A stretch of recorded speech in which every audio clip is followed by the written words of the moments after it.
Sir Handel was cross. The coaches had bumped him off the line, and he sat brooding while the workmen inspected him. Blasted things. He grumbled. Where did they get off pulling such tomfoolery? On an engine like me, no less. It's your own fault, scolded Peter Sam. If we hadn't worked together before, I'd never have guessed you're in once an express engine. You treat those coaches deplorably. As he puffed slowly away, he added, Grandpuff wouldn't be pleased, under his breath. Sir Handel silently looked at his buffers, contemplating. The coaches were contemplating too. After they'd bumped Sir Handel, the Fat Controller had spoken severely to them. We shall not put our passengers at risk, he rumbled. You will not leave this shed until you've learned sense. Unfortunately, sense didn't come quickly to first-class carriages, especially in the absence of Skarloey. It was his fault, they moaned. Why should we be sidelined for it? Tee-hee-hee, tittered the other coaches.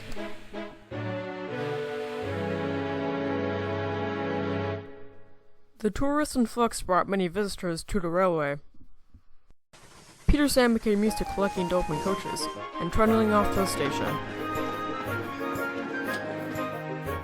The passengers would crowd inside, and they'd have a lovely journey up to the lake.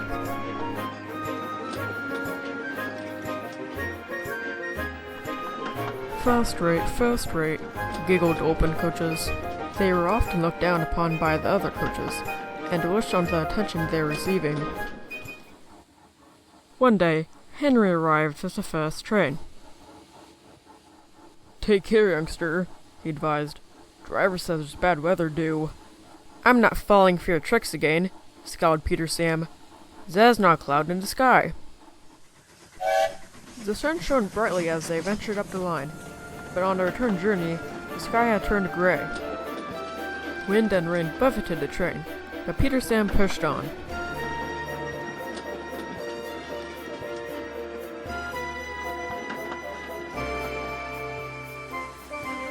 Mercifully, the rain had stopped by the time they reached the station, but the coaches and the passengers were soaked. No cloud in the sky, eh? Chuckled Henry. Peter Sam didn't reply. Rain had blown into his firebox, and he felt weak. Our poor seats, shivered the coaches. Sir Handel was in the yard when his driver ran over. The next train's due soon, but Peter Sam's fire needs rebuilding, and the coaches are drenched. We'll fetch the others and take the train ourselves. Sir Handel was glad to be free of the trucks, but not to be pulling the snooty coaches again. He found them grimacing in the darkness of the shed. Come on, He said. we can't let the visitors down.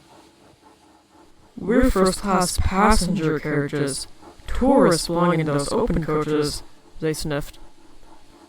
There'll be no passengers of any kind if you don't come along.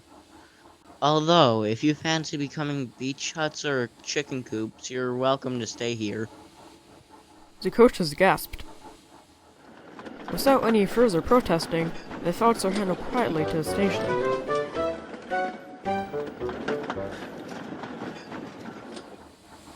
First class, they muttered. Come along, dears, Said Sir Handel, trying his best to sound like Skarloey.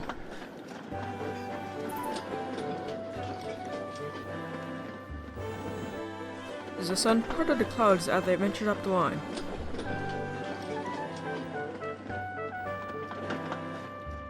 The tourists were thrilled.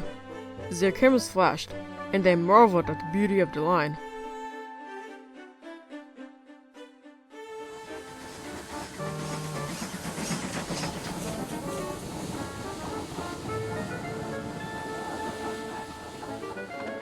The coaches couldn't stay across.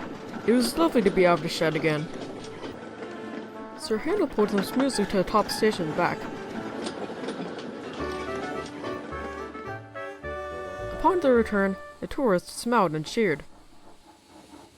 "We didn't think we'd have a train today," they said. "But you gave us a splendid ride. Such comfortable coaches, too." The coaches blushed.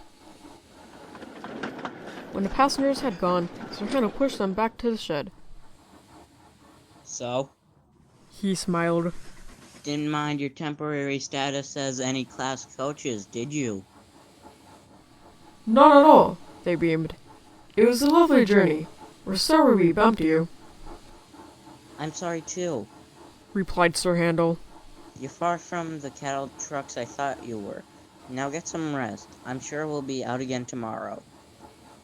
As Sir Handel backed away, the coaches dozed happily in the evening sun. Yes, they thought, tomorrow sounded lovely indeed.